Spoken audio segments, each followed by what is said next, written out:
लेखक रामवृक्ष बेनीपुरी। इसमें बाल गोविंद भगत के व्यक्तित्व के बारे में बताया कि बाल गोविंद भगत का व्यक्तित्व कैसा था, उनका जीवन काल कैसा था, उसने अपने जीवन में कैसे कैसे कार्य किए, उन सभी का इस पाठ में वर्णन लेखक ने किया है। रामवृक्ष बेनीपुरी ने अपने इस काव्य के माध्यम से, अपने गद्य के माध्यम से उनके जीवन काल को दर्शाया है। तो पाठ के जो महत्वपूर्ण जो बिंदु हैं, उन बिंदुओं को इस प्रकार से लेखक ने दर्शाया है। बाल गोविंद भगत का व्यक्तित्व। बाल गोविंद भगत का व्यक्तित्व कैसा था कि बाल गोविंद भगत मंझले कद के थे। मंझला कद क्या होता है? ना तो ज्यादा ऊंचा, ना ज्यादा लंबे, ना ज्यादा छोटे, बीच वाला जो कद होता है वो मंझले कद के थे। उनका रंग गोरा चिट्टा था। उनकी आयु 60 को पार कर चुकी थी। ठीक है जी। वो दाढ़ी आदि रखते नहीं थे, फिर भी उनका जो चेहरा है वो सफेद बालों से जगमगाता रहता था। इसके बाद वो कपड़े बहुत कम पहनते थे। एक कमर में एक लंगोटी सी पहनते थे, और उसके बाद क्या है, और सिर पर क्या है, कबीर पंथियों की सी एक कनपटी सी टोपी पहनते थे। और सर्दी काल में, सर्दी की ऋतु में वो क्या है, एक काली कंबली ओढ़े रहते थे। और उसके बाद क्या है, रामनंदी का तिलक लगाते थे, और गले में क्या है, तुलसी की माला पहने रहते थे। इस प्रकार के उनके व्यक्तित्व को देखकर हम यह नहीं कह सकते कि बाल गोविंद भगत कोई सन्यासी थे। यह बिल्कुल सरासर गलत है, क्योंकि बाल गोविंद भगत सन्यासी नहीं थे, वो गृहस्थ आदमी थे। लेखक का मानना है, लेखक कहते हैं कि मैंने उनकी पत्नी को तो नहीं देखा, लेकिन उनके पुत्र और उनकी पुत्र वधू को मैंने जरूर देखा है। वो थोड़ी बहुत खेती बाड़ी भी करते थे। ठीक है। तो इस कारण से हम कह सकते हैं कि जो बाल गोविंद भगत हैं, बाल गोविंद भगत सन्यासी नहीं थे, एक गृहस्थ आदमी भी थे। इसके बाद इसका है बाल गोविंद के कबीर के प्रति आस्था। जो बाल गोविंद भगत है उसके कबीर, वो कबीर को ही अपना सर्वस्व मानते थे। कबीर के बनाए नियमों के अनुसार ही चलते थे। वो कभी झूठ नहीं बोलते थे। जो कुछ किसी को जो कुछ भी कहना होता था वो स्पष्ट कहते थे, स्पष्टवादी थे।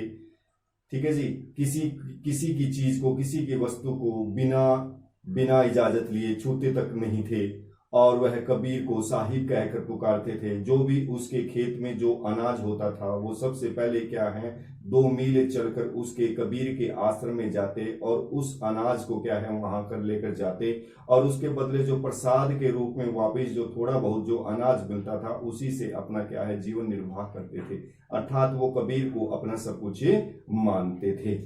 इसके बाद है आषाढ़ महीने में भगत की दिनचर्या। जब आषाढ़ का महीना आता था तो उस समय बाल गोविंद भगत की दिनचर्या इस प्रकार बदल जाती थी कि सारा का सारा गांव, समूचा गांव खेतों में चला जाता था। वहाँ जो छोटे छोटे बच्चे हैं वो जहाँ धान की जहाँ रोपाई की जाती है, जब खेत को क्या वहाँ पानी से भरा जाता है उसमें खेलते रहते हैं। जो हलवाई हैं जो हल चलाते रहते हैं, जो रोपनी करने वाले हैं वो धान रोपते रहते हैं, और जो औरतें हैं कलेवा लेकर क्या है मेड़ पर बैठी रहती हैं। कलेवा होता है जो प्रातःकाल का जो भोजन होता है उसे कलेवा कहते हैं। तो वहां पर लेकर वो करती हैं। उसी प्रकार बाल गोविंद भगत भी अपने खेत में कीचड़ से लथपथ होकर क्या है धान की रोपनी करते हैं, और संगीत गाते रहते हैं, गुनगुनाते रहते हैं। और गुनगुनाने से सारा का सारा वातावरण क्या है संगीतमय हो जाता है। संगीतमय वातावरण होने के कारण बच्चे क्या है जो कीचड़ में उत्साह से खेलते हैं, और जो हलवाई हैं जो हल चलाते हैं उनके जो कर्म है, जो पैर है वो तेज गति से चलने लग जाते हैं, और धान रोपने वाले के जो उंगली है वो कर्मानुसार बड़ी स्पीड में, बड़ी जल्दी जल्दी चलने लग जाती है। अर्थात सारा का सारा वातावरण वहां पर संगीतमय हो जाता है। इस प्रकार वहां सभी क्या उत्साहित हो जाते हैं। इसके बाद है भादो महीने में भगत की दिनचर्या। जो भाद्रपद का जो महीना है उसमें भगत बाल गोविंद भगत की जो दिनचर्या है वो इस प्रकार है। जैसे बारिश क्या है रुकी हुई है, अंधकार समाप्त हो गया है, मेंढक क्या है टरटराने लगे हैं, मौसम क्या बिल्कुल साफ हो गया है, बादल छट चुके हैं। तो उसके बाद क्या है वहां पर ये जो बाल गोविंद भगत है, बाल गोविंद भगत क्या है वहां से 2-4 अपने गांव के बाहर क्या है एक पोखर पर जाकर पोखर होता है एक तालाब पर जाकर क्या ऊंचे स्थान पर बैठ कर क्या है गुनगुनाने लग जाते हैं। और वहां पर जो गुनगुनाते हैं जो गीत होते हैं उनके गीत का ये बोल होता है, गोदी में पीवा चमक उठे सखिया छेव उठे ना। अर्थात जो पिया है वो गोदी में ही है। जो पिया है वो गोदी में है, चमक उठे सखियां, इस प्रकार जो सखियां हैं इस प्रकार के विचार सुनकर उनके चेहरे पर चमक आ जाती है, वो अर्थात वो प्रसन्न हो जाती हैं। फिर उसके बाद उनका कई बार ऐसा भी गीत सुनने को मिलता है, तो उस गीत के बोल, उस गीत के शब्द ऐसे होते हैं, तेरी गठरी में लागा चोर, अर्थात तुम्हारी गठरी में क्या है, चोर लगा हुआ है, मुसाफिर जाग जरा, हे मुसाफिर तुम जाग जाओ, हे मुसाफिर तुम जाग जाओ। इस प्रकार के गीतों से बाल गोविंद भगत क्या है, लोगों को प्रेरित करते रहते थे, जागरूक करते रहते थे। इसके बाद है कार्तिक महीने से फागुन तक की दिनचर्या।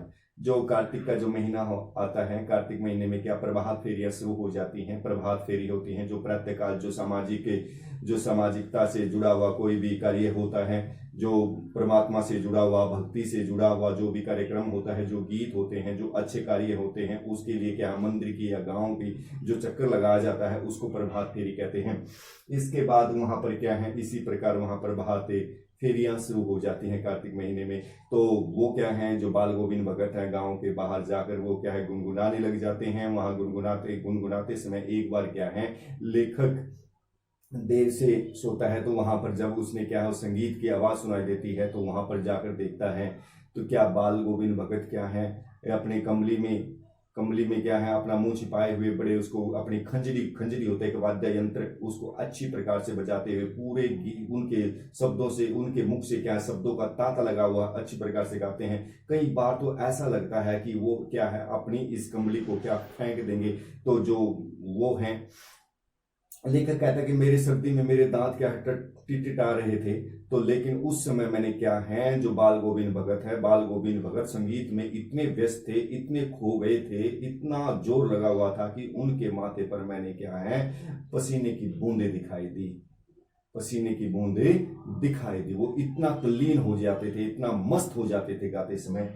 उसके बाद है गर्मियों में सायकाल के समय की दिनचर्या। जो गर्मियां आती थी सायकाल के समय, जो आस पड़ोस के जो व्यक्ति हैं, जो वो हैं, सभी उसके पास जुट जाते थे, बैठ जाते थे उसका संगीत सुनने के लिए। वो संगीत वो अपनी खंजरी बजाते थे और वो संगीत गाते रहते थे। जैसे वो बोलते थे उसके पीछे पीछे क्या है और दूसरे उसका साथ देते थे। जैसे संगीतकार क्या है मुख्य गायक का साथ देता है, उसी प्रकार जो आस पड़ोस के जो व्यक्ति हैं उसका वो साथ देते थे। और कई बार तो इतना माहौल इतना संगीतमय हो जाता है कि सारे क्या है तन मन उससे क्या है नाचने गाने लग जाते थे, और बाल गोविंद भगत भी उनके बीच में खड़े होकर क्या है नाचने लग जाता था। इसके बाद है पुत्र की मृत्यु के प्रति भगत की प्रतिक्रिया। जो बाल गोविंद भगत है उसका पुत्र क्या है बीमार रहता था, लोग क्या है पुत्र की उसका समाचार जानने के लिए आते थे, लेकिन जो बाल गोविंद भगत है वो उसके प्रति ध्यान नहीं देता था। एक दिन क्या हुआ कि बाल गोविंद भगत के पुत्र की मृत्यु हो गई, और पुत्र की मृत्यु होने पर जो उसकी पतोह है वो रोने लग जाती है, लेकिन वो ऐसा नहीं करता है। उसके शरीर को क्या है नीचे जमीन पे लटा देता है और सफेद कपड़ा वो कर देता है, और उसके ऊपर क्या है फूल बिखरा देता है उसके अंतिम शरीर पर। और उसके बाद वो क्या है अपने पुत्र वधू को भी रोने से मना करता है। आस पड़ोस की जो स्त्रियां हैं, आस पड़ोस की स्त्रियां आकर उसकी पुत्र वधू को क्या रोने से रोकती हैं, लेकिन वो नहीं करती, और वो क्या है संगीत गाने लग जाता है, खंजरी बजाने लग जाता है। इस प्रकार के व्यवहार को देखकर उनके आस पड़ोस वाले लोग सोचते हैं कि शायद क्या है बाल गोविंद भगत पागल हो गए हैं, लेकिन वो क्या है वो उनकी सोच कुछ अलग है। वो अपने पुत्र वधू को भी कहते हैं ये रोने का समय नहीं है, क्योंकि आत्मा परमात्मा के पास चली गई है, जो विरहिणी है वो अपने प्रेमी के पास चली गई हैं। ये उत्सव का समय है, ये आनंद का समय है, तुम्हें रोना नहीं चाहिए, ये खुशी की बात है। ठीक है, इस प्रकार के विचार सुनकर लोगों को बड़ा अचरज होता है, बड़ी हैरानी होती है कि भगत की अपने पुत्र की मृत्यु के बाद भी ऐसे उसके विचार हैं, ऐसी उसकी सोच है। लेकिन उसकी सोच क्या है कबीर के सोच से मिलती जुलती थी, क्योंकि वह उसको ही कबीर को ही अपना सब कुछ मानते थे। उसके बाद है पुत्र के श्राद्ध के बाद पतोहू को परामर्श। उसके बाद जब क्या है, लेकिन एक और इसके साथ साथ एक बात और है कि उसने क्या है विपरीत कार्य किया, सामाजिक जो मान्यताएं हैं उसके विपरीत कार्य किया। जैसे हमारे रीति रिवाज के अनुसार क्या है जो लड़का है वो क्या है आग देता है, चिता को आग देता है, लेकिन बाल गोविंद भगत ने अपने पुत्र वधू से क्या है उसको क्या है अंतिम संस्कार उसका करवाया, और उसने क्या है उसको सलाह भी दी कि वो दूसरा विवाह कर ले, लेकिन उसने नहीं माना। फिर उसको परामर्श देता है, उसको सलाह देता है कि तुम्हें दूसरा विवाह कर लेना चाहिए, तुम्हारा ऐसा सारा जीवन नहीं कटेगा। लेकिन उसके बाद क्या, उसकी जो पतोह है वो मना कर देती है। वो कहती है कि बुढ़ापे में तुम्हारा कौन देखभाल करेगा, कौन तुम्हारा सहारा होगा, कौन तुम्हें पानी देगा, जब तुम बीमार हो जाओगे कौन तुम्हारी देखभाल करेगा। तो इसके बाद क्या है, जो बाल गोविंद भगत है उसके भाई को वहां बुला लेते हैं और बुलाने के बाद उसे क्या अपने घर ले जाने के लिए कहते हैं, लेकिन वो फिर भी मना करती है। तो वो कहती है अगर आप नहीं जाओगे तो मैं इस घर को छोड़कर चला जाऊंगा। तो इस प्रकार के अपने दृढ़ संकल्प को सुनकर उसकी जो पुत्र वधू है वो वहां से अपने भाई के साथ चली जाती है। उसके बाद है भगत की इच्छानुसार भगत की मृत्यु होना। भगत जैसा चाहते थे कि मेरी मृत्यु ऐसी होनी चाहिए तो ऐसी हुई। तो क्या हुआ कि भगत क्या है, हर वर्ष क्या है गंगा स्नान में 30 कोस पर जाते थे।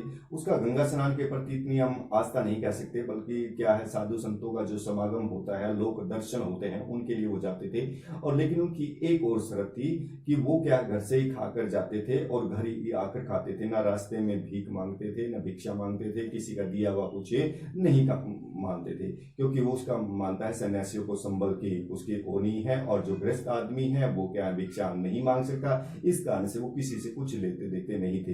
तो जैसे ही अब की बार वो क्या है गंगा स्नान से वापस आते हैं तो उनके स्वास्थ्य कुछ बिगड़ा हुआ सा मालूम होता है। तो आसपास के जो वैद्य हैं उन्होंने इसको सलाह दी कि अब आपको आराम करना चाहिए, लेकिन भगत ने उनकी ऐसी सोच को दरकिनार करते हुए अपनी दिनचर्या को ऐसे ही रखा, निरंतर रखा। वो क्या गंगा स्नान पे जाते थे, ऐसे खेती बाड़ी का काम करते थे। लेकिन एक दिन क्या हुआ, जब सायंकाल, जब सवेरे क्या है लोगों ने उनका संगीत नहीं सुना तो लोग जब उसके तालाब के पास आए जहां पर बैठकर वो बजाता था, तो वहां देखा कि उनका अंतिम जो पंजर है, ठीक है, अंतिम शरीर है, अर्थात उनकी मृत्यु हो चुकी थी। वो लोग वहां पर आकर देखते हैं,